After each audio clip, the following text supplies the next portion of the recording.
فاتحہ.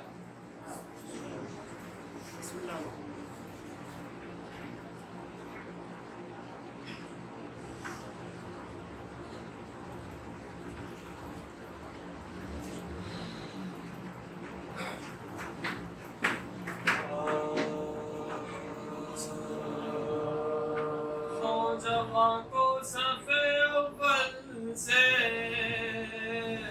اٹھا لائے، لاش اکبر کی جو مختل سے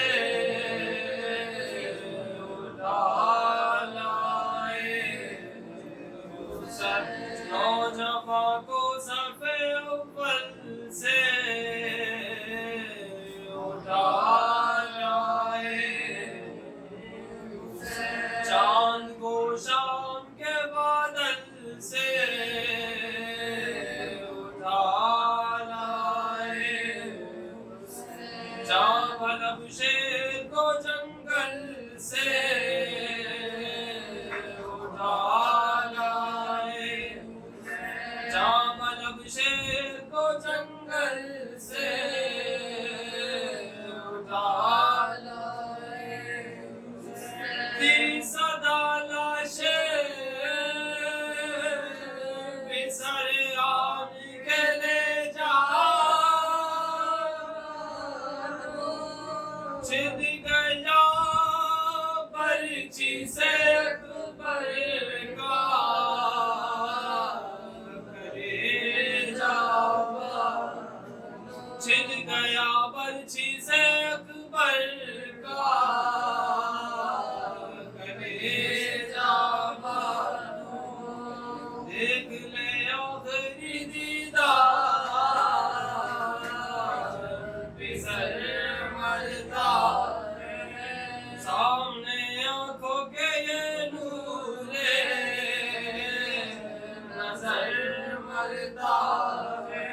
اب کوئی دم میں تیرا لاش کے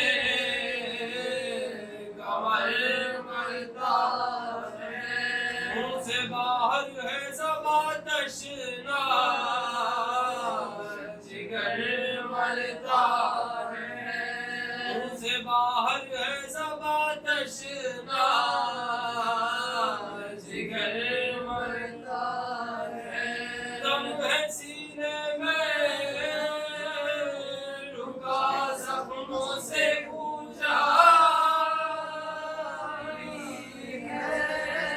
آئے والا تیرا گھر لٹنے کی تیاری ہے، آئے والا تیرا گھر لٹنے کی تیاری ہے. شاہ کے کاندھے پر دیکھا علی اکبر کو، ہاتھ پھیلا کے یہ چلائی کہ ہائے ہائے میرا کیا غضب ہو گیا بعد شاہ نیک، پاس آیا نہ میرے بچے کو 18واں سال، رنگڑے تیغوں سے بدن ہو گیا سارا، کون تھا جس نے میرے شیر کو مارا ہے، کون تھا جس نے میرے شیر کو مارا ہے. رو کے بالوں سے یہ فرمان لگے سرور کی، سر نہ پیٹو ابھی زندہ ہے میرا ماہر، سانس آتی ہے یہ ہر دم ہے دمِ بعد پسی، اونچ ان کا بھی ہے اور ہم بھی مرنے کے قریب.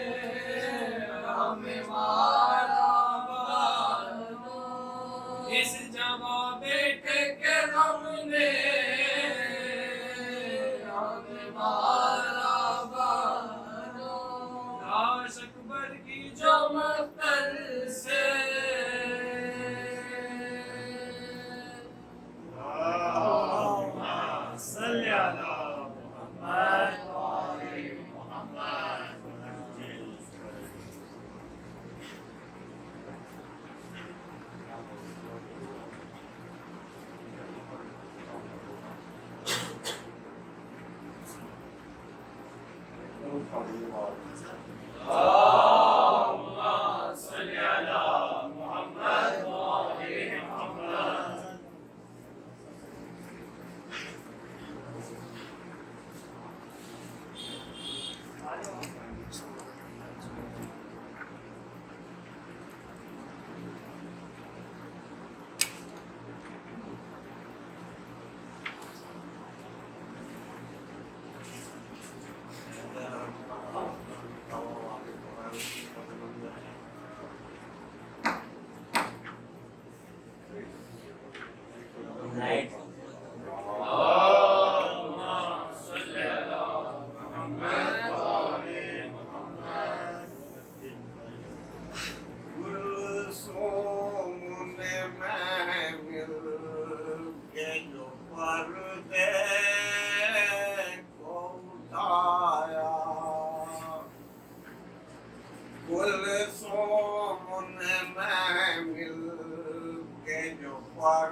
یسرب نظر آیا، یسرب نظر آیا، کلثوم نے محمل کے جو پردے کو اٹھایا، جس وقت رکی نانک روزے پہ ہماری، ناطے سے گری خاک پہ وہ درد کی ماری، ناطے سے گری خاک پہ وہ درد کی ماری، روتا ہوا نانا کا جو چہرہ نظر آیا، یسرب نظر آیا، یسرب نظر آیا، کلثوم نے محمل کے جو پردے کو اٹھایا، سغرا نے کہا اماں سے کیوں گود ہے خالی، ایک آہ بھری بانوں نے کچھ منہ سے نہ بولی، رونے لگی جلتا ہوا جھولا نظر آیا، یسرب نظر آیا، یسرب نظر آیا، کلثوم نے محمل کے جو پردے کو اٹھایا،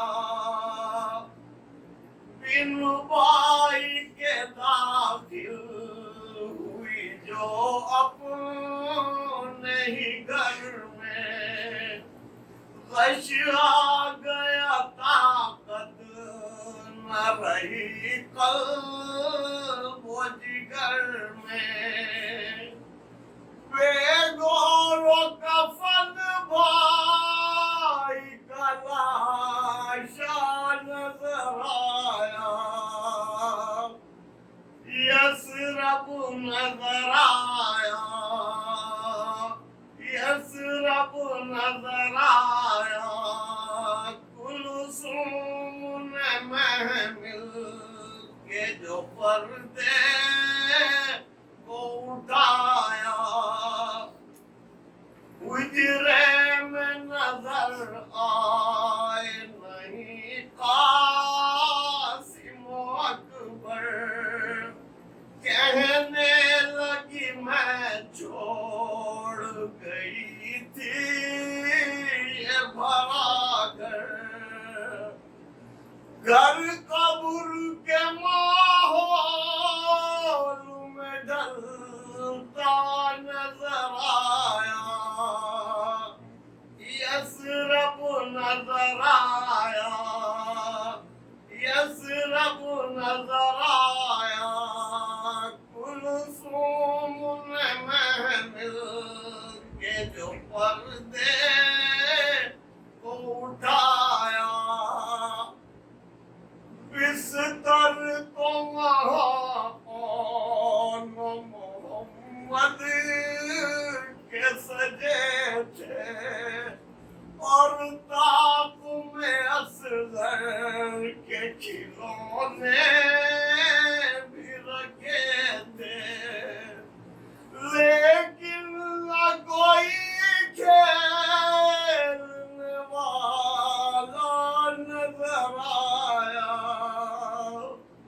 یسرب نظر آیا، یسرب نظر آیا، کلثوم نے محمل کے جو پردے کو اٹھایا،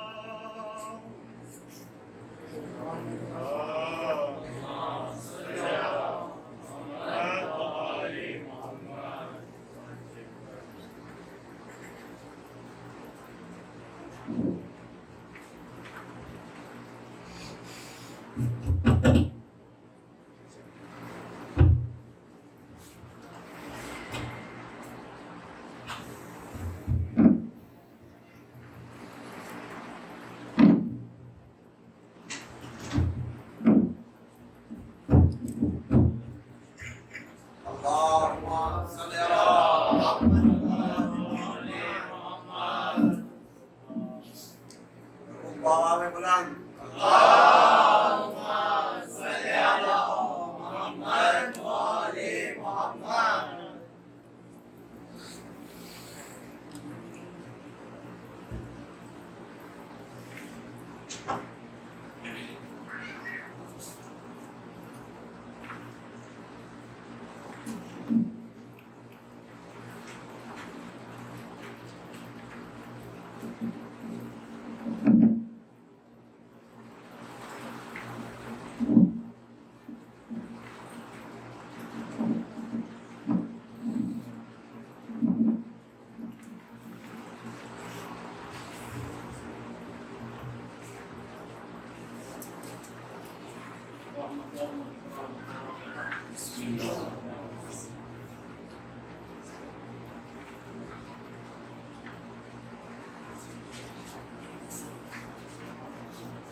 لا حول ولا قوة إلا بالله العلي العظيم.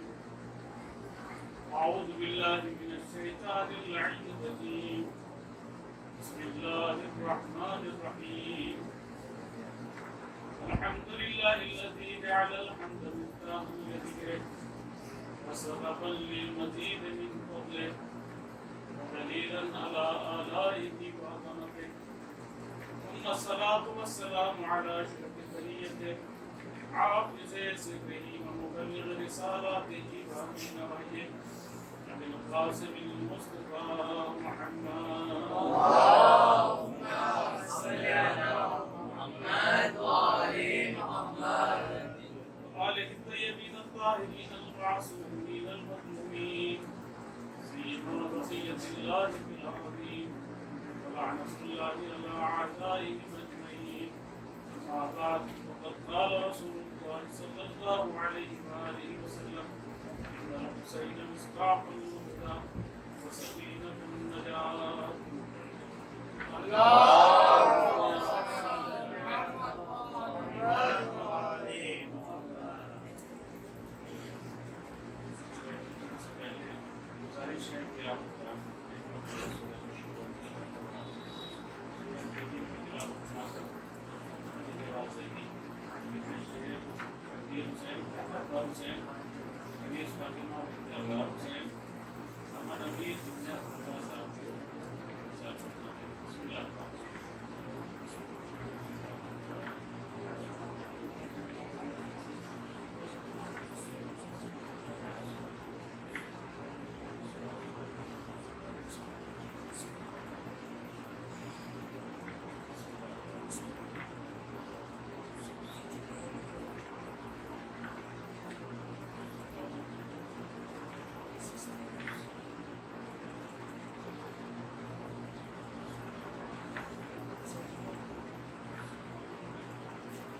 گزار ہیں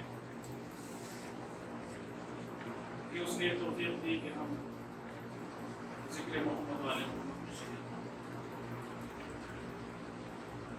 صاحبان ایمان کی عظیم نعمت ملی ہے اور نعمتوں کا شکر لازم. جن نعمتوں کا شکر ادا نہیں کیا جاتا وہ نعمتیں چھین لی جاتی.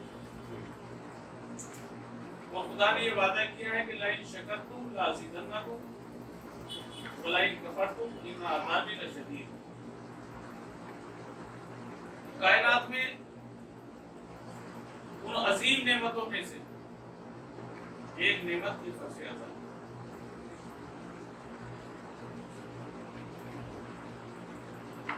بہرحال یہاں میں زیادہ تر جو چیزیں دیکھ رہا ہوں وہ سب کے سب زیادہ تر فرینڈس ہیں اور ان کے بزرگ سرپرست ٹیچر حضرات ہیں. میں کوشش کروں گا کہ زیادہ تر اس حوالے سے ہو کہ کچھ نہ کچھ آپ کو پریکٹیکلی آپ کی زندگی میں آپ کے طرز حیات میں کچھ نہ کچھ اس کے لیے ایک پیغام میں سے. تو میں نے جو حدیث پیغمبر اکرم کی صلی اللہ علیہ وسلم قرار دی اس میں پیغمبر اکرم یہ فرما رہے ہیں کہ حسین کشتی نجات ہے, حسین ہدایت کا چراغ ہے. یہ فرش ازا تک ہمارا اور آپ کا آ جانا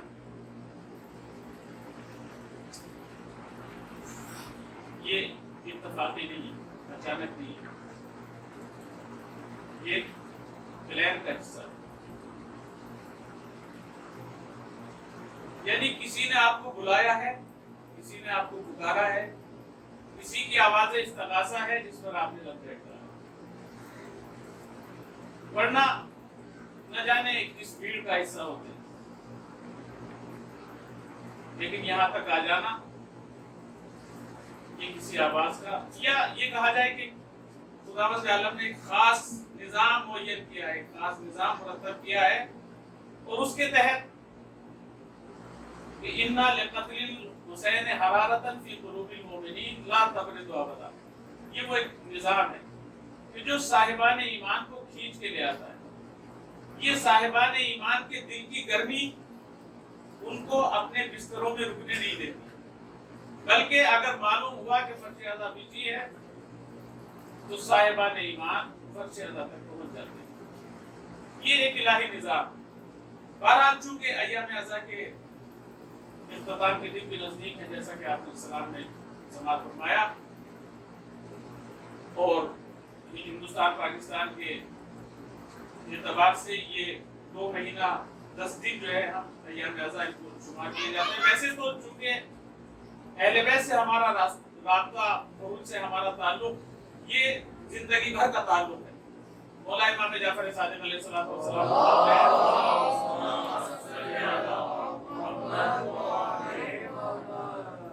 آپ نے ایک معیار دے دیا, ایک کسوٹی دے دی, اس کو پہچانیے, اس کو پرکھیے اور اپنی زندگی میں اس کو احساس کیجیے. آپ فرماتے ہیں شیعتنا خلقوا من فاضل طینتنا وعجدوا بنور ولایتنا.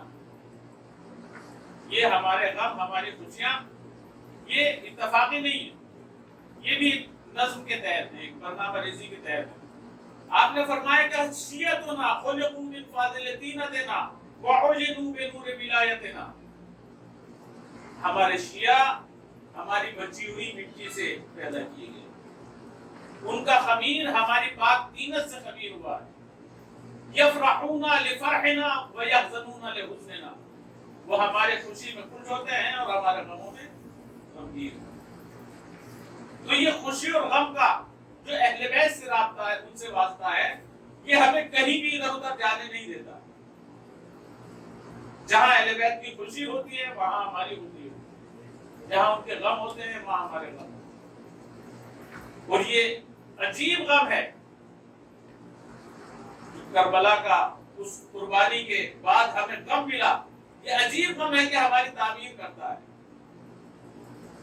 اور میں اس طریقے سے اس کو عرض کروں کہ آپ جب فرش ازا پہ آئے ہیں تو ایک پیغام لے کے آئے, ایک ہدف اور ایک مقصد لے کے آئے. اس مقصد کو پہچاننے کی ضرورت. اور ہمارے بزرگ علماء نے ہمیں اس چیز کی طرف متوجہ کیا. ہم شاید اپنی عقل ناقص سے باتوں کو نہیں سمجھ سکتے, لیکن جب صاحبان معرفت اس منزل پہ آتے ہیں تو وہ بتاتے ہیں کہ فرش ازا کا مقام کیا ہے.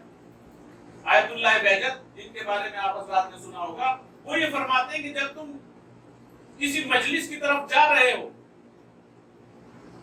اور آپ سے کوئی یہ سوال کرے کہ آپ کہاں جا رہے ہو, تو آپ ان سے یہ نہ کہو کہ ہم مجلس میں جا رہے ہیں, ان سے کہو کہ ہم کربلا جا رہے ہیں. کتنا عظیم پیغام. یہ صاحبان معرفت ہی بتا سکتے ہیں کہ فرش ازا کا مقام کیا ہے. ان سے یہ مت کہو کہ ہم مجلس میں جا رہے ہیں, بلکہ ان سے کہو کہ ہم کربلا جا رہے ہیں. تو گویا جو فرش ازا پہ آ گیا وہ کربلا میں آ گیا. اور یقیناً جو کربلا میں آ گیا وہ خیمہ حسینی میں آیا. وہ یقیناً خیمہ حسینی میں آیا. اور جب یہ خیمہ حسینی جو برپا کیا گیا ہے اس میں سوگوار عزادار آیا ہے تو پھر وہ خالی سوگوار عزادار نہیں ہے، وہ مجاہد حسینی، وہ حسین کا سپاہی ہے. اور ہر آنے والا جوان ہو، بوڑھا ہو، بچہ ہو، چونکہ اس خیمے میں آپ نے دیکھا ہے کہ جہاں 90 برس کا مسلم ابن اوسجا ہے وہیں 13 برس کے قاسم بھی ہے. سن کی کوئی قید نہیں ہے. اس خیمے میں ہر وہ مجاہد حاضر ہے کہ جو اپنا ایک کردار ادا کر سکتا ہے.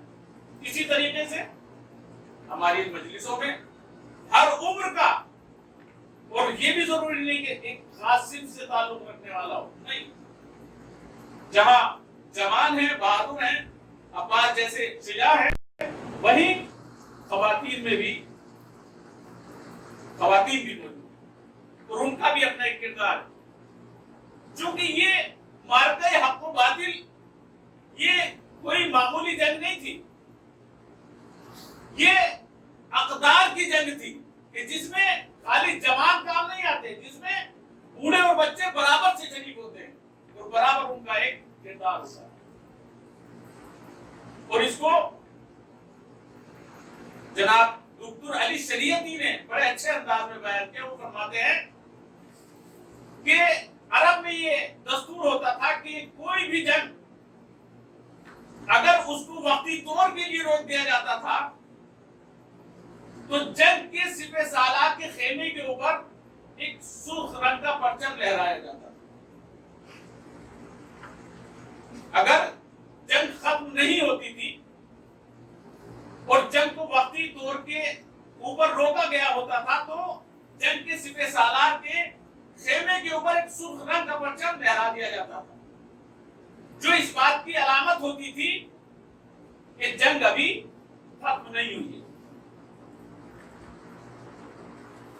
یعنی اب آپ پرچم سرخ گنبد حسینی کو دیکھنے کے بعد اس پیغام کو پہچان لیجیے کہ آپ خیمے حسینی میں ہیں، اور جس خیمے میں ہیں آپ مجاہد ہیں، اور مجاہد بھی ہیں تو اس حالت میں ہیں کہ جہاں جنگ ابھی رکی ہوئی ہے، جنگ تمام نہیں ہوئی ہے. اب آپ کو اپنے کردار ادا کرنا، اور یہ بھی طے ہے کہ جنگ حالات اور تقاضوں کے اعتبار سے بدلتے ہیں، جنگ کے طور طریقے بدلتے ہیں. اس زمانے میں 1400 سال پہلے تیر و تلوار کی لڑائیاں ہوتی تھی. اس کے بعد پھر اور ماڈرن زمانہ آیا اور دوسرے اسلحے استعمال ہوئے. لیکن آج جو جنگ ہے، آج جو ہمارا نوجوان جس جنگ سے روبرو ہے وہ سافٹ وار ہے. اس کو پہچاننے کی ضرورت ہے کہ یہ جنگ کا نیا طریقہ، یہ ماڈرن زمانے کی جنگ، اس کو ہمیں پہچاننا ہے کہ یہ اس طرح کے اسلحے ہیں کہ جو ہمارے ہاتھوں میں ہیں، جو کبھی کبھی دشمن کے خلاف بھی استعمال ہو سکتے ہیں اور خود ہمارے خلاف بھی استعمال ہو سکتے ہیں. تو کہیں ایسا تو نہیں کوئی مجاہد ان اسلحوں کو خود اپنے مخالف استعمال کر رہا ہو. اس بات پہ توجہ دینے کی ضرورت ہے. اور فقط میسج اور پیغام کے حوالے سے میں عرض کر دوں کہ دیکھیے آج ہمارا جوان عزادار سوگوار، اس کے دل میں یہ تمنا ہوتی ہے کاش ہم کربلا میں ہوتے تو اپنے مولا واقع پر اپنی جان قربان کرتے. یہ ہر عزادار کے دل کی آواز ہوتی ہے نہیں ہوتی؟ زیارتوں میں ہمیں یہ سکھایا گیا، ہمیں سلیقہ دیا گیا، اور ہم زیارتوں میں پڑھتے ہیں کہ یا لیتنا کنا معک فنفوز فوزا عظیما، اگر ہم آپ کے ساتھ ہوتے تو ہم بھی اسی طریقے سے کامیابی حاصل کرتے. ہر جوان کا، ہر عزادار کا، ہر سوگوار کے دل کا یہ کربلا میں ہوتے، اور یہ خالی آواز نہیں ہے بلکہ ہم اس طرح کے مناظر دیکھ رہے ہیں. آج جو حضرات سیریا، عراق اور لبنان کی جنگ جن کے پیش نظر ہے، یمن کی جنگ جن کے پیش نظر ہے، وہ اس بات کو دیکھ رہے ہیں کہ جوانوں نے اپنے پیشانی پر اس طریقے سے پٹیاں باندھی ہیں جس پہ لکھا ہے یا زہرا، جس پہ لکھا ہے یا عباس، جس پہ لکھا ہے یا حسین، جس پہ لکھا ہے کلنا عباسک یا زینب. اور خالی یہ لکھا نہیں ہے، جس کو ثابت کیا.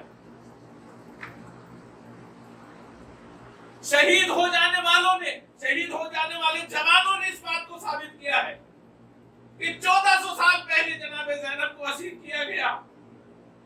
لیکن آج اگرچہ جناب زینب ہماری نظروں کے سامنے نہیں ہے، لیکن ان کا جو روزہ ہے، جو ان سے منسوب روزہ ہے، ہم اس پر بھی دشمن کو غلط نظر سے ہم دیکھنے نہیں دیں گے.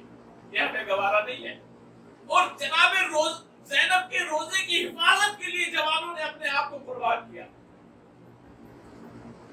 میں نہیں بھلا سکتا وہ منظر کہ جب میں 40 سے واپسی میں زیارت جناب معصوم قم کے لیے قم میں گیا ہوں، تو وہاں 6 جوانوں کے، 6 جوان شہداء کے جنازوں کو لایا گیا.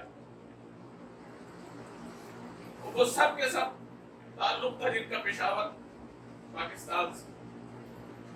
قربانیاں دی ہے جوانوں نے، اپنی قربانیاں دی. آج بھی اسی طریقے سے. لیکن جوانوں آپ کے لیے جو پیغام ہے وہ یہ ہے کہ آج شاید آج کا حسین جو آپ سے قربانی مانگ رہا ہے، جو آپ سے جو طور طریقے جنگ کے جو تقاضے ہیں، جو آپ سے مطالبہ کیا جا رہا ہے، وہ یہ ہے کہ آپ کو اپنے وقت کے اعتبار سے اپنے آپ کو آمادہ کرنا ہے. آپ کا وقت شاید تیر و تلوار کے لڑنے کا وقت نہ ہو، آپ کا وقت شاید اور ماڈرن اسلحوں سے لڑنے کا وقت نہ ہو. آپ کا وقت شاید اس سے بھی بڑھ کر آپ کو اپنے نفس سے لڑنے کا، چونکہ انسان کو اپنے نفس سے لڑ جانا یہ جہاد اکبر ہے. کسی جنگ میں جب پیغمبر اکرم کی زندگی میں کسی جنگ سے لوگ واپس آئے تو پیغمبر نے ان سے مخاطب ہو کے کہا کہ ابھی تم جہاد اصغر سے واپس آئے، ابھی جہاد اکبر کا مرحلہ باقی ہے. تو یقیناً ہمارے جوانوں کے دلوں میں جذبات ہیں، یہ احساسات ہیں کہ اگر ہم کربلا میں ہوتے تو وہ قربانی پیش کرتے. لیکن آج شاید کربلا تو نہیں، لیکن جو وقت کا حسین ہے، جو وقت کا امام ہے، اس کو قربانی نہیں دینا ہے. اس کو اس ظلم و جور سے بھری ہوئی دنیا کو عدل و انصاف سے بھرنا ہے. تو اس عدل و انصاف سے بھرنے کے لیے ہم اپنا کیا رول ادا کر سکتے ہیں، اس کو ہمیں بہتر ہے. آج وقت کا حسین جو ہم سے تقاضا ہے اس کا کہ ہمیں اس محاذ پہ اپنے آپ کو تیار کرنا ہے کہ کس طریقے سے اس ظلم و جور سے بھری ہوئی دنیا کو اپنے آپ کو محاذ پہ قائم رکھنا ہے. کس طریقے سے ہم عدل و انصاف سے دنیا کو بھریں. اور اس میں سب سے پہلا مرحلہ آدمی کا اپنے نفس کا مرحلہ ہوگا. عدالت جب قائم ہوتی ہے کہ جب انسان سب سے پہلے اپنے نفس پر عدالت قائم کرے. اور عدالت کا مطلب ہی یہ ہوتا ہے کہ جو چیز جس جگہ کی ہو اس کو وہاں پہ رکھا جائے، جس کا جو حق ہو وہ اس کو ملے. وَذُو الشَّيْءِ عَلَى مَحَلِّهِ اس کا مطلب ہوتا ہے یعنی ہر شے کو اس کا مقام عطا کیا جائے. یہ عدالت، اس کے لیے انسان کو اپنے طور پہ آمادہ ہونا ہے.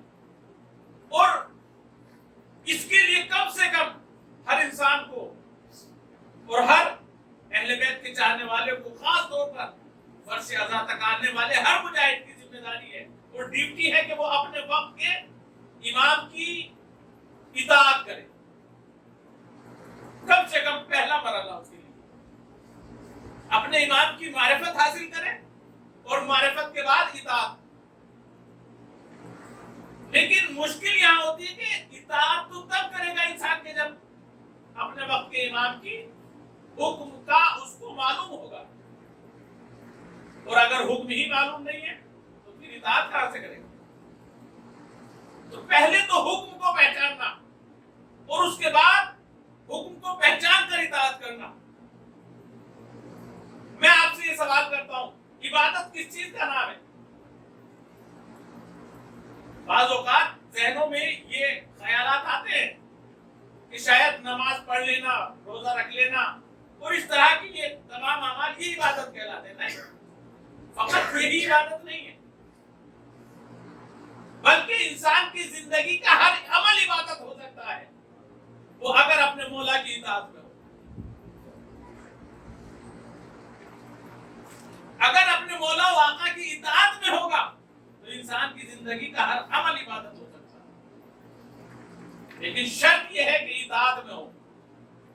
اور بہت سے لوگ اطاعت کو اس طریقے سے انجام دیتے ہیں کہ اس کو زندگی کا روٹین بنا لیتے ہیں، روزمرہ کی عادت بنا لیتے ہیں. تو ان مرحلوں کے لیے انسان کو مقام آزمائش میں رکھا جاتا ہے.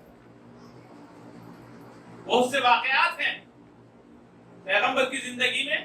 اس طرح کا ایک واقعہ پیش آیا کہ جب پیغمبر اکرم نے ایک اپنے چاہنے والے کو آواز دی، مسجد نبوی میں غالباً یہ واقعہ جس کو صحیح بخاری نے نقل کیا،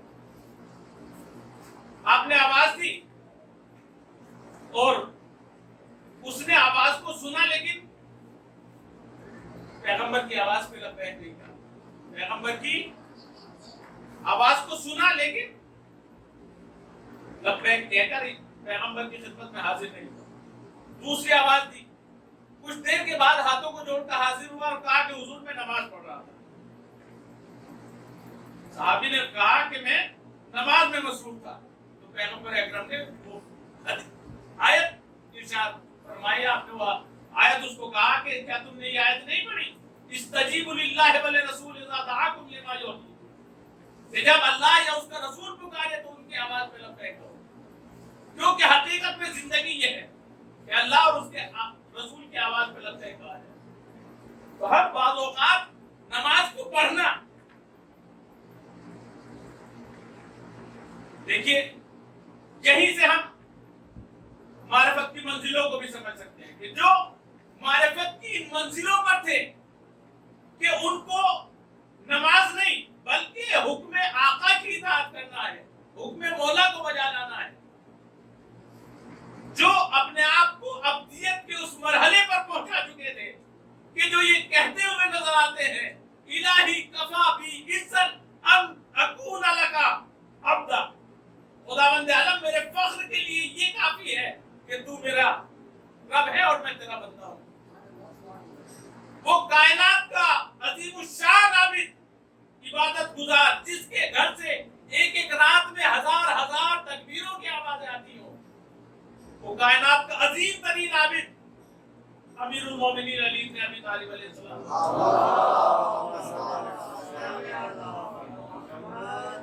ان سے بڑھ کر اپنے وقت کے ولی کی اطاعت کون کر سکتا ہے؟ اور آپ پہچانیے کہ جب وہ شب آئی ہے جس کو لیلۃ المبیت کہا جاتا ہے، شب ہجرت، یہ وہ عبادت گزارے کہ جو پوری رات عبادت کرتے ہیں، ایک ایک ہزار تکبیروں کی آوازیں جن کے گھر سے بلند ہوتی ہے. اور اب ان سے یہ کہا جا رہا ہے کہ یا علی آج عبادت نہیں، آج سونا ہے. تو کیا کوئی تاریخ کا کوئی بھی مسلمان یہ بات کہہ سکتا ہے کہ علی کا یہ سونا علی کی عبادت سے بہتر ہوا؟ نہیں، خدا کی قسم، جو اب تک عبادتیں تھیں ان پر پوری کائنات کی عبادتیں قربان، لیکن علی کا آج یہ سو جانا، یہ کائنات کی تمام عبادتوں پر اس طریقے سے قربان کہ خداوند عالم نے آیت بھیجی، وَمِنَ النَّاسِ مَن يَشْرِي نَفْسَهُ ابْتِغَاءَ مَرْضَاتِ اللَّهِ، لوگوں میں کچھ لوگ ایسے بھی ہیں کہ جو اپنی مرضی کے عوض خداوند عالم کی مرضی کو خرید لیتے ہیں، جو اپنے نفس کو بیچ دیتے ہیں خدا کی مرضی خرید دیتے ہیں. تو وقت کے ولی کی اطاعت کرنا ہے، اس کا نام در واقع عبادت ہے. اور اگر اطاعت نہ ہو اور خالی ایک روٹین کا عمل ہو تو پھر وہ عبادت نہیں کہلاتی.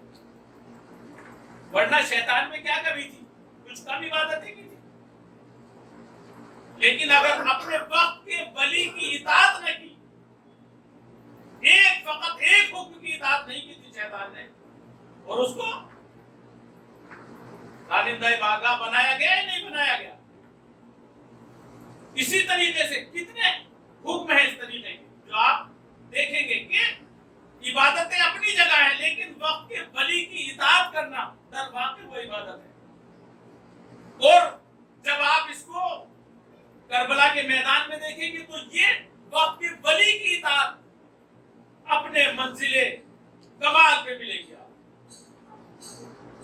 کربلا میں جو مولا امام حسین نے جن افراد کو انتخاب کیا تھا، یہ معمولی افراد نہیں تھے جن پر خود مولا امام حسین نے افتخار کیا، اور فرماتے ہیں کہ جیسے اصحاب مجھے ملے، نہ میرے نانا کو ملے نہ میرے بابا کو. کیسے اصحاب تھے، کیسے جانثار تھے، کیسے بہادر، کیسے شجاع آپ کی اس 72 کے لشکر میں تھے. ان میں جو سب سے نمایاں کردار، جو سب سے روشن اور واضح کردار ہے، وہ جناب ابوالفضل عباس کا کردار. اور آج ہمارے ہر جوان کو، ہمارے ہر عزادار کو چاہیے کہ وہ کردار جو جناب عباس نے پیش کیا اپنے وقت کے ولی کے لیے، وہ کردار ہم پیش کریں. آج وقت کا امام پردہ غیب میں یکا تنہا کیوں ہے؟ بے کسو بے یارو بے مددگار کیوں ہے؟ کبھی سوچا؟ کبھی ہم نے اس بات پہ غور و فکر کیا ہے کہ ہم ہیں، ہم زندہ ہیں اور وقت کا حسین تنہا ہے، وقت کا حسین اکیلا ہے. امام حسین نے فرمایا ہوا صاحب العقل الطریق الفریق الشریف، کہ وہ صاحب عقل، بے یاورو، بے ناصرو، بے مددگار، وہ یکا تنہا. وہ اس وجہ سے تنہا ہے کہ حسین کے پاس عباس جیسا وفادار، علی اکبر جیسا جانثار سب موجود تھے. لیکن آج وقت کا حسین اس لیے تنہا ہے کہ کوئی عباس نہیں. عباس کا کردار ہر عزادار کو، اور اس عزاداری کا مقصد ہی یہ ہے کہ ہم عزا خانے میں آنے کے بعد، فرش عزا پہ آنے کے بعد اپنے کردار کو اس طریقے سے نکھاریں کہ ہم ان منزلوں پہ فائز ہو سکیں کہ وقت کے حسین کی مدد کے لیے اپنے آپ کو آمادہ کریں. اور یہ فرش عزا اگر وقت کے حسین کی مدد کے لیے انسان کو آمادہ نہ کر پائے تو پھر اس عزاداری کا کوئی مقصد نہیں رہ جائے. کیونکہ عزاداری بھی ہو اور وقت کا حسین تنہا بھی ہو. ہمیں اپنے آپ کو عباس جیسا کردار پیش کریں. عباس کی وہ کون سی خصوصیت ہے؟ جناب عباس میں ہم دیکھتے ہیں جب جناب ابوالفضل عباس کی زیارت پڑھی جاتی ہے تو اس میں 2-3 اس طرح کی صفات بیان کی گئی جناب ابوالفضل عباس کی کہ جو ہمارے لیے مشعل راہ ہے. اور ایک عظیم خصوصیت جناب ابوالفضل عباس کی بیان کی گئی. العبد، جناب ابوالفضل عباس کو کہا گیا عبد. جناب ابوالفضل عباس حقیقی معنی میں عبد ہیں، بندے ہیں، بندگی کرنے والے ہیں، یعنی حکم مولا و آقا کی اطاعت کرنے والے ہیں.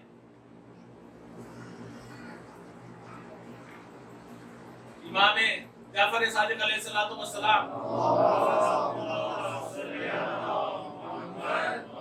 اے ہماری درسگاہ کربلا کربلا، اے ہماری درسگاہ کربلا کربلا، حق کا سیدھا راستہ کربلا کربلا ہے ہماری درسگاہ کربلا کربلا لبیک یا حسین لبیک یا حسین لبیک یا مہدی لبیک یا مہدی لبیک یا مہدی لبیک یا مہدی لبیک خامنئی لبیک خامنہ نعرہ حیدری یا علی نعرہ صلوات اللہم صلی علی محمد وآل محمد آپ فرماتے ہیں ہمیں زمانہ کو یاد ہے لو ادرکتہ لخدمتہ ایام حیات وقت کا امام مصحف ناطق امام جعفر صادق علیہ السلام کیا فرما رہے ہیں کہ اگر میں اس زمانے کو درک کرتا اپنے قائم کے زمانے کو اگر میں درک کرتا تو پوری زندگی ان کی خدمت میں گزار دیتا. کیا زمانہ پایا ہے کہ چھٹا امام یہ آرزو کر رہا ہے, یہ تمنا کر رہا ہے کہ کاش وہ اس وقت ہوتا تو پوری زندگی امام کی خدمت کو گزار دیتا. عباس کی جو ایک صفت ہے وہ یہ ہے کہ وہ عبد تھے, وہ مطیع للہ ولرسول, یہ لفظ ہیں زیادہ کہ وہ اللہ کے اور اس کے رسول کے مطیع و فرما بردار تھے, وقت کے ولی کے فرما بردار تھے. اور کیسی فرما برداری آپ نے دیکھا ہے کہ جب کوئی شجاع ہوتا ہے, بہادر ہوتا ہے, جوان ہوتا ہے, جس کے بازوؤں میں قوت ہوتی ہے, اور اگر وہ کوئی بات کہہ دے تو پھر وہ اپنی بات پہ قائم رہتا ہے. اور یہ منظر ہم نے دیکھا کہ جب 2 محرم کو مولا امام حسین نے اپنے اس مختصر سے کاروان کو نہر فرات کے کنارے پہ خیام کو نصب کیا ہے, اور کچھ ظالموں نے آ کے یہ کہا کہ یہاں سے اس خیام کو ہٹایا جائے, تو مولا ابوالفضل العباس نے ایک تلوار کے اشارے سے ایک خط بنایا اور آنے والوں سے یہ کہا کہ اگر تم نے اس خط کو پار کیا, اس خط سے آگے بڑھے, تو یاد رکھنا کسی ایک کا بھی سر اس کی گردن پہ باقی نہیں بچے گا. تو یہ کہنے والا کون ہے؟ یہ عباس جیسا بہادر دلیر شجاع. لیکن جب حکم امام ہوا کہ بھیا عباس ہمیں جنگ نہیں کرنا ہے, تو جن ہاتھوں سے وہ لائن بنائی تھی انہی ہاتھوں سے ابوالفضل العباس نے خیام کی تنابوں کو کھولنا شروع کیا.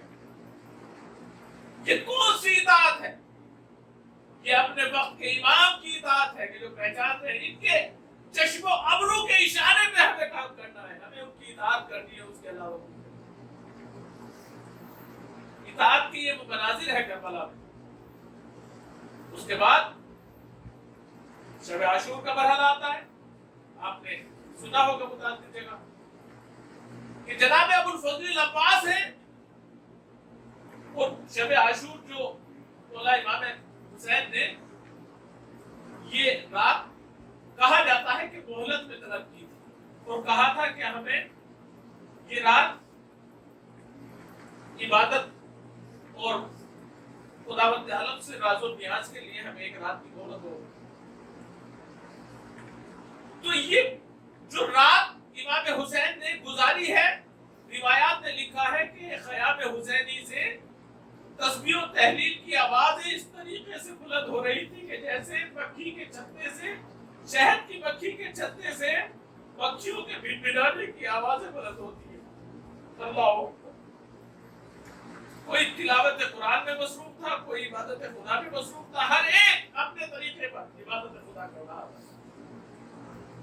لیکن اسی منظر میں جب ہم دیکھتے ہیں تو ایک غازی ہے, ایک بہادر ہے, ایک شجاع ہے جو خیموں کے تلے آ کے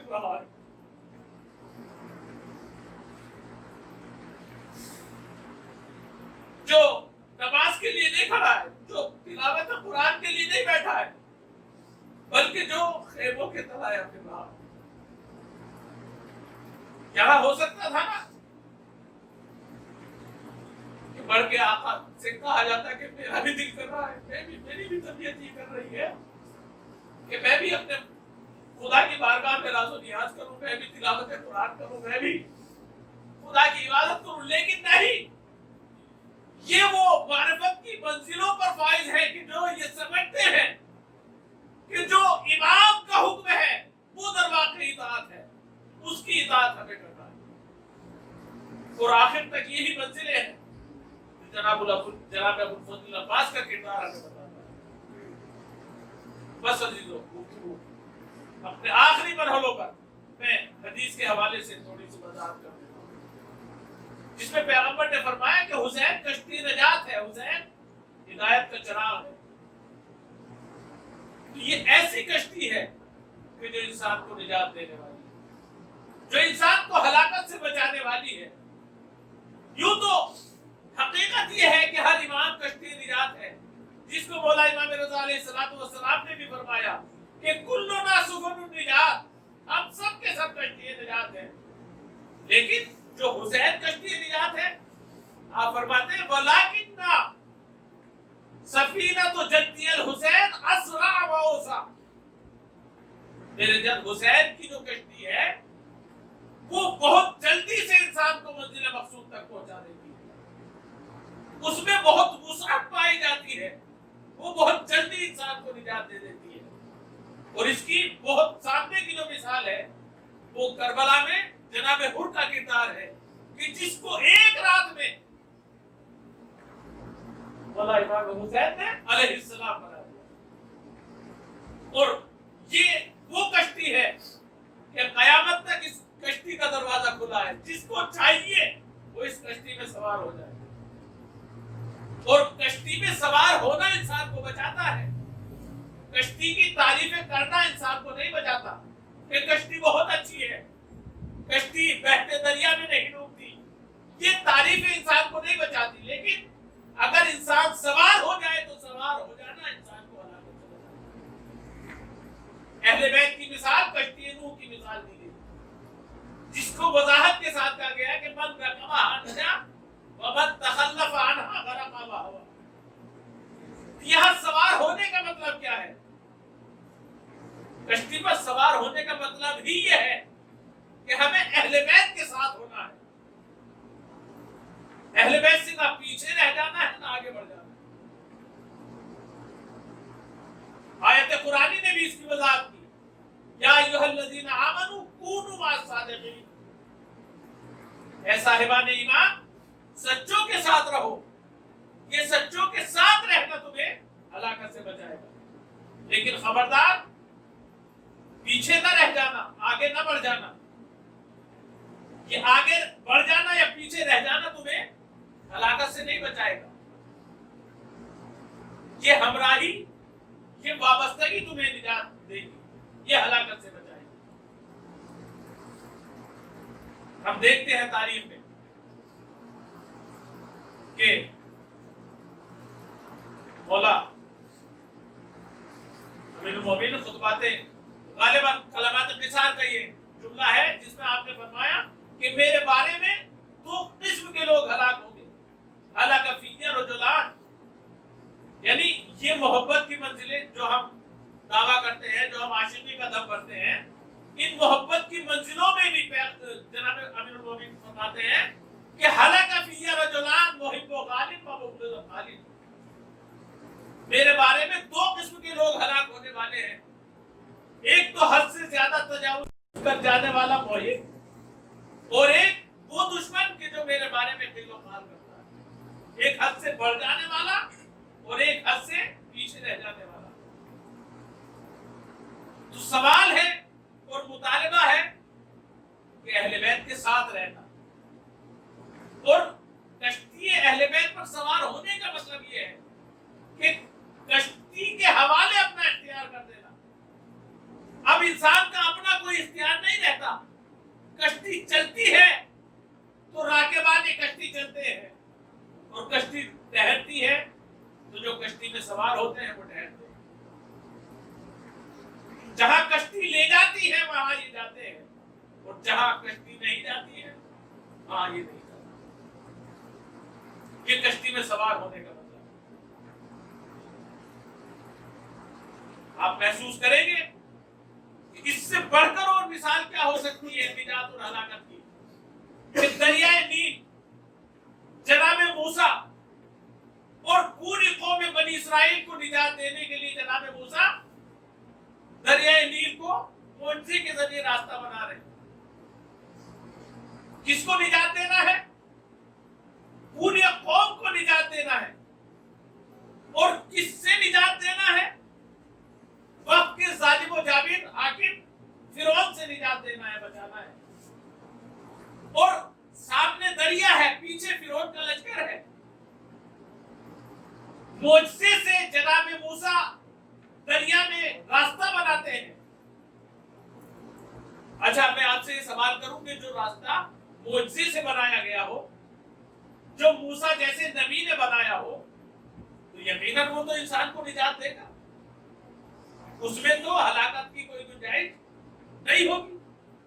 لیکن ہم یہ دیکھتے ہیں کہ جناب موسیٰ اپنے تمام ساتھیوں کے ساتھ اسی راستے پہ چل کر نجات پا جاتے ہیں، لیکن جب اسی راستے پر موسیٰ اور اس کا لشکر آتا ہے تو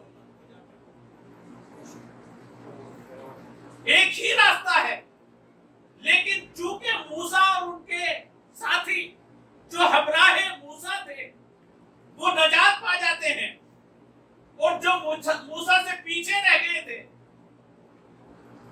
اور میں یاد کر دوں یہ کچھ حقائق ایسے ہیں کہ بنی اسرائیل کے بارے میں قرآن میں تقریباً 1000 آیات ذکر ہوئی ہیں۔ کتنی آیتیں؟ 6666 آیتوں میں 1000 آیتیں ایسی ہیں کہ جو بنی اسرائیل سے متعلق ہیں۔ اچھا، یہ گزشتہ امتوں کی داستان پیغمبر اکرم کی امت کے لیے کس لیے دہرائی جا رہی ہے؟ یہی سوال کیا ہمارے 8ویں امام سے ایک شخص نے کہ یہ بتائیے کہ اتنا کیوں ذکر کیا گیا ہے؟ تو آپ نے فرمایا کہ چونکہ بنی اسرائیل کے تمام حالات جو اس امت میں پیش آئے، وہ تمام کے تمام حالات اسی طریقے سے اس امت میں پیش آنے والے۔ اللہ، یعنی ان حالات کو پہچانیے اور اپنی حالتوں کو پہچانیے۔ تو کیا حالات پیش آئے کہ جب فرعون نے ان کو طرح طرح سے ستایا، ظلم و جور کا نشانہ بنایا، تو ان میں کچھ لوگ اس خیال کے جیسے ہمارے درمیان بھی ہوتے ہیں کہ چلیے ہم چونکہ موسیٰ تو نجات دینے والا تو پتہ نہیں کب آئیں گے، ہم ایسا کرتے ہیں کہ اپنی جان بچانے کی وجہ سے خود فرعون کی طرف چلتے ہیں۔ آج اپنے وقت کو آپ دیکھیے، غور سے دیکھیے، اور اس وقت کی ان حالات کو دیکھیے کہ روایت نے بتایا کہ ان میں سے ایک گروہ، بنی اسرائیل کا ایک گروہ، انہوں نے یہ طے کیا آپس میں کہ جان بھی بچ جائے گی اور وقت کی جو نعمتیں ہیں ان سے بھی بہرہ مند ہو جائیں گے، اور چلتے ہیں فرعون کی طرف، فرعون کے لشکر میں شامل ہو گئے۔ تو کیا کیا ان لوگوں نے؟ یہ فرعون کی طرف چلے گئے۔ آج بھی کچھ اس طرح کے افراد، چونکہ وہی حالات تمام کے تمام اس امت میں آتے ہیں، جان بچانے کی وجہ سے یا کسی دوسرے لالچ میں، آج بھی افراد ایسے ہیں کہ جو ظالم و جابر حکومتوں کی گود میں بیٹھے اس وقت بھی لوگوں نے کیا۔ اور جب یہ واقعہ پیش آیا کہ جناب موسیٰ بنی اسرائیل کو لے کر نکلے، تو ان لوگوں نے چاہا کہ فرعون کے لشکر سے نکلنے کے بعد موسیٰ کے ساتھ ہو لے، لیکن روایت نے لکھا، باب المعیشت فروع کافی میں یہ حدیث موجود ہے، روایت نے لکھا کہ خداوند عالم نے حکم دیا جبرائیل کو کہ جاؤ اور ان کے گھوڑوں کو واپس کر دو۔ ان کو واپس ہٹا دیا گیا، اور ان کا انجام وہی ہوا کہ جو فرعون اور ان کے ساتھ ہوا۔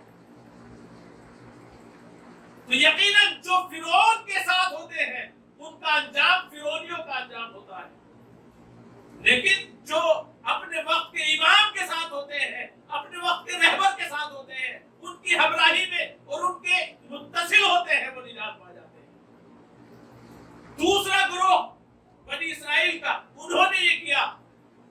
یہ الفاظ ہیں روایت کی کہ زجو و بکو، ایک گروہ تو اپنی جان بچانے کے چکر میں فرعون کے ساتھیوں میں چلا گیا، اور دوسرے گروہ نے یہ کیا کہ 40 شب و روز، 40 دن اور رات انہوں نے زجا کیا، گریہ کیا اور بکا کیا۔ آج روز جمعہ گزرا ہے، یقیناً آپ نے دعائے ندبہ پڑھی ہو۔ دعائے ندبہ اپنے وقت کے امام کو پکارنا ہے، گریہ اور بکا کرنا۔ جو عمل آپ نے انجام دیا وہ عمل اس وقت بنی اسرائیل میں 40 شب و روز مسلسل، اور روایت نے یہ بات لکھی کہ جناب موسیٰ کو 400 سال کے بعد آنا تھا، لیکن بنی اسرائیل کے زجہ و بکا نے 170 سال کی کمی اور تخفیف کر دی، اور موسیٰ کو حکم ہوا کہ تم پہلے چلے جاؤ۔ 170 سال پہلے جناب موسیٰ کو بھیج دیا گیا۔ کیوں بھیج دیا گیا؟ کیونکہ لوگوں نے موسیٰ کو مطالبہ کیا، موسیٰ کو طلب کیا، ان کی طلب بڑھی۔ آج شاید، اور پھر امام نے آگے بڑھ کے کہا ہے کہ آج اگر ہمارے چاہنے والے بھی اپنے وقت کے امام کے لیے وہی روش اختیار کریں جو اس وقت بنی اسرائیل نے کی تھی، تو شاید وقت کا امام اسی طریقے سے ہماری فریاد اور ہماری امداد کے لیے آ جائے۔ درود پڑھ لیجیے بات۔ اللهم صل على محمد وعلى محمد۔ تو ضروری ہے کہ ہم امام کی ہمراہی کریں، آگے پیچھے نہ ہو جائیں، ان سے رابطہ، ان سے تعلق، یہ ضروری ہے۔ آپ خود واقعی کربلا میں آپ اس چیز کو دیکھ سکتے ہیں، کتنے لوگوں کو امام نے اپنی مدد کے لیے پکارا۔ ایک شخص ہے غالباً منزل بیضا کا، یا منزل قصر بنی مقاتل کی ایک داستان لکھی گئی ہے کہ امام نے دیکھا کہ ایک خیمہ برپا ہے اور اس کے سامنے کچھ سپاہی ہیں جو حفاظت کے لیے کھڑے ہوئے ہیں۔ آپ نے پوچھا کہ کس کا خیمہ ہے، تو کسی نے بتایا کہ یہ حر جوفی کا خیمہ ہے، عبید اللہ ابن حر جوفی۔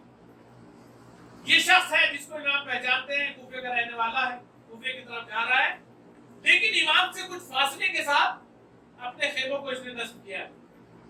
امام نے اپنا قاصد بھیجا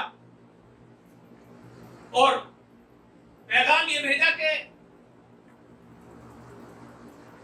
فاطمہ کے لال نے تمہیں اپنی مدد کے لیے پکارا۔ اس نے صاف انکار کیا۔ اس کے بعد امام بنفس نفیس سے اپنے ساتھیوں کے ساتھ اس کی خدمت میں آئے اور آ کے خود اس سے کہا کہ میں جانتا ہوں کہ تم بہت گناہگار ہو، تم نہیں چاہتے کہ اپنے گناہوں کی بارگاہ خداوند عالم میں توبہ، ان سے استغفار کرو؟ کہا ہاں میں چاہتا ہوں۔ کہا کیا طریقہ ہے؟ کہ طریقہ یہ ہے کہ فاطمہ کا لال تمہیں مدد کے لیے پکار رہا ہے، آؤ اور ان کی نصرت میں اپنی جان کی قربانی پیش کرو۔ اس نے کیا کہا؟ کہتا ہے کہ مولا میں یہ دیکھ رہا ہوں کہ یقیناً آپ نے جو پیغام مجھے دیا ہے سعادت اسی میں ہے، دنیا و آخرت کی بھلائی اسی میں ہے، لیکن میں یہ دیکھ رہا ہوں کہ میرا مدد کرنا آپ کی کوئی کام نہیں ہے۔ اور اس نے عجیب و غریب پیشنہاد کی مولا کو، کہتا ہے کہ یہ میرا گھوڑا ہے۔ ایک راہبار اس نے بتایا کہ یہ میرا گھوڑا ہے، یہ میں آپ کو دیے دیتا ہوں، اور اس کی خصوصیت یہ ہے کہ جس جنگ میں میں نے اس گھوڑے پر شرکت کی ہے اور کسی دشمن سے میں بھاگا ہوں تو وہ دشمن مجھے پکڑ نہیں پایا، اور اسی طریقے سے میں نے اگر کسی دشمن کا پیچھا کیا ہے تو وہ دشمن مجھ سے جان بچا کر نہیں بھاگ پایا۔ یہ میرا گھوڑا میں آپ کو دے دیتا ہوں، میں اپنی تلوار آپ کو دے دیتا ہوں، میں اپنا کچھ مال و زر، کچھ درہم و دینار آپ کو دے دیتا ہوں۔ اس طرح کی اس نے پیشنہاد کی مولا۔ مولا نے کہا کہ اگر تم میرے ساتھ نہیں آنا چاہتے ہو، تم میری مدد نہیں کرنا چاہتے ہو، تو سنو، نہ مجھے تمہاری ضرورت ہے، نہ تمہارے گھوڑے کی ضرورت ہے، نہ تمہارے مال کی۔ تو یہ وہ مختار کائنات ہیں کہ سب کچھ جن کے ہاتھوں میں، اگر یہ کسی سے کچھ مطالبہ کر رہے ہیں تو یقیناً یہ اس کی سعادت کے لیے، کہ ہر کسی سے کچھ مطالبہ نہیں کرتے، یہ سب کو دیتے تو ہیں، یہ سب کو نوازتے تو ہیں، چونکہ یہ واسطہ فیض الہی ہے۔ خداوند عالم کی جتنی نعمتیں بھی اب تک پہنچتی ہیں ان کا واسطہ یہی ہے۔ تو یہ تو کائنات میں ہر کسی کو دینے والے ہیں، لیکن یہ ہر کسی سے لیتے ہیں۔ کسی سے کوئی مطالبہ کرے یہ اس کی خوش نصیبی ہے، لیکن کوئی ان کے مطالبوں کو پورا نہ کرے یہ اس کی بدبختی ہے۔ تو بہت سے لوگ جو اپنی جان بچا کر اس طریقے سے امام سے جنہوں نے قرارہ کشی کی، اور مقتل کربلا میں فقط 72 وہ لوگ تھے کہ جو امام کے ساتھی۔ واقعہ کربلا عصر عاشور کے بعد مکمل ہوا، شہادت قربانیاں تمام ہوئی، لیکن اس کے بعد ہم دیکھتے ہیں کہ اس واقعے سے متاثر ہونے کے بعد ایک طرف کوفے میں توابین کا قیام ہے، ایک طرف مدینے میں کچھ لوگوں کی بغاوت ہے، ایک طرف قیام جناب مختار ہے۔ یہ واقعے کربلا سے متاثر ہونے کے بعد لوگوں نے قیام کیے ہیں۔ واقعہ کربلا میں امام حسین کے ساتھ کتنے لوگ آئے؟ فقط 72۔ اور اس کے بعد جو یہ تحریک اٹھی ہے، چاہے وہ جناب مختار کی تحریک ہو، چاہے وہ توابین کا قیام ہو، یہ سب کے سب مولا امام حسین کے شہادت کے بعد، شہادت کی وجہ سے سامنے آنے والی رودادیں ہیں۔ اور تاریخ نے بتایا کہ ان تینوں روداد میں، قیام جناب مختار میں، توابین کے قیام میں اور مدینے کی بغاوت میں، اس میں کم سے کم 35,000 لوگ قتل کیے گئے۔ کتنے لوگ قتل کیے گئے؟ 35,000 لوگ۔ اور کربلا میں امام حسین کے ساتھ 72 جانثار ہو گئے۔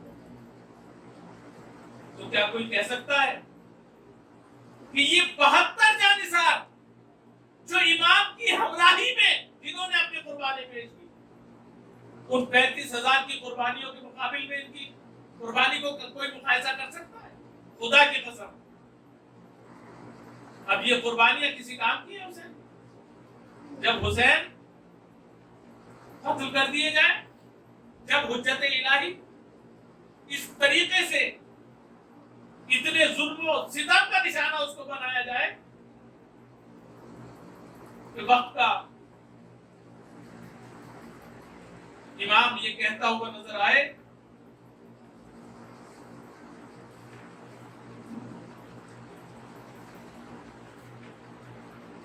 سید سجاد یہ فرماتے ہیں کہ ویسے تو پیغمبر اکرم نے ہماری محبت اور مودت کی تاکید کی تھی امت کے لیے، اور اگر امت سے محبت اور مودت کی تاکید نہ کی ہوتی اور یہ کہا ہوتا کہ ان پر ظلم و ستم کرنا، تو شاید پھر بھی امت اتنا ظلم و ستم ہم پر نہ کر جاتی جتنا ہم نے ظلم و ستم کیا۔ سید سجاد نے کیا کیا مصیبتیں دیکھی۔ اب چونکہ کاروان حسینی کے مدینے پہنچنے کے یہ وہ ایام ہے کہ جب یہ کاروان حسینی کربلا، کوفہ اور شام سے ہوتا ہوا مدینے واپس ہوا، لیکن امام واقعی کربلا کے بعد 35 سال تک زندہ رہے، اور کوئی دن، کوئی رات، کوئی لمحہ ایسا نہیں ہوتا تھا کہ امام جس وقت کربلا کے منظر کو یاد کر کے نہ روتے ہو۔ کھانا سامنے آتا، پانی سامنے آتا، ایک فریاد کر کے روتے ہیں کہ میرے بابا کو پیاسا قتل کر دیا گیا۔ اللہ اکبر۔ یہ کاروان حسینی کہ جو 28 رجب کو مدینے سے چلا تھا، کس شان و شوکت سے مدینے سے چلا تھا آپ کو معلوم ہے؟ کہ راوی یہ کہتا ہے کہ جب میں نے یہ سنا کہ حسین مدینہ چھوڑ رہا ہے تو میں بنی ہاشم کے محلے کی طرف بڑھا اور میں نے دیکھا کہ کچھ قناتیں لگائی گئی ہیں اور کچھ ناکوں پر محملیں آمادہ کی گئی۔ جوانان بنی ہاشم قطار میں کھڑے ہوئے ایک خاص اہتمام کے ساتھ اس قافلے کو آمادہ کیا گیا اور پھر ہر ایک اہل بیت کی فرد نے اپنے ناموس کو محفلوں میں سوار کیا۔ عزیزو، اگر آپ محسوس کر لیں گے تو انشاءاللہ فعال مجلس کے لیے یہ بات کافی ہوگی کہ کس شان و شوکت کے ساتھ اہل حرم کو، خاص طور پر چھوٹے چھوٹے بچوں کو، کس طریقے سے، کتنے اہتمام کے ساتھ، کتنے آرام کے ساتھ امام حسین مدینے سے لے کر نکلے اور محملوں کے ساتھ یہ قافلہ ہے مدینے سے مکہ اور مکہ سے کربلا تک۔ روایات نے لکھا اور ہم جب دیکھتے ہیں تاریخ میں تو وہاں یہ ملتا ہے کہ بہت تھوڑے تھوڑے فاصلے پر امام حسین اس لیے قیام کرتے تھے کہ کہیں ایسا نہ ہو کہ مزدورات، چھوٹے چھوٹے بچے سفر کی صعوبتوں سے، سفر کی سختیوں سے کہیں پریشان نہ ہو جائے، اس لیے جلدی جلدی قیام کرتے تھے تاکہ بچوں کو آرام مل جائے۔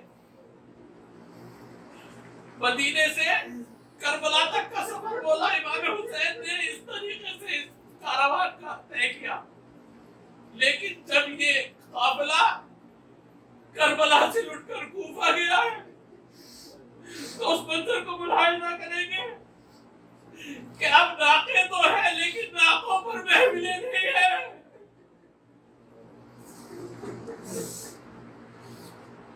ناقوں پر محملیں نہیں ہیں اور بیویوں کے ہاتھوں کو پشت گردن سے باندھا گیا ہے، چھوٹے چھوٹے بچے بھی ہیں۔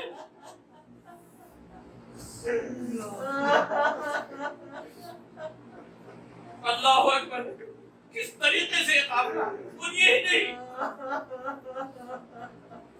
کوفے کی وہ منزل جو کم سے کم 60 کلومیٹر، کربلا سے کوفے تک کا جو سفر ہے کم سے کم 60 کلومیٹر کا یہ فاصلہ، یہ 11 محرم کی ظہر سے لے کر شام تک اس منزل کو اس طریقے سے اتنی تیزی کے ساتھ طے کیا گیا۔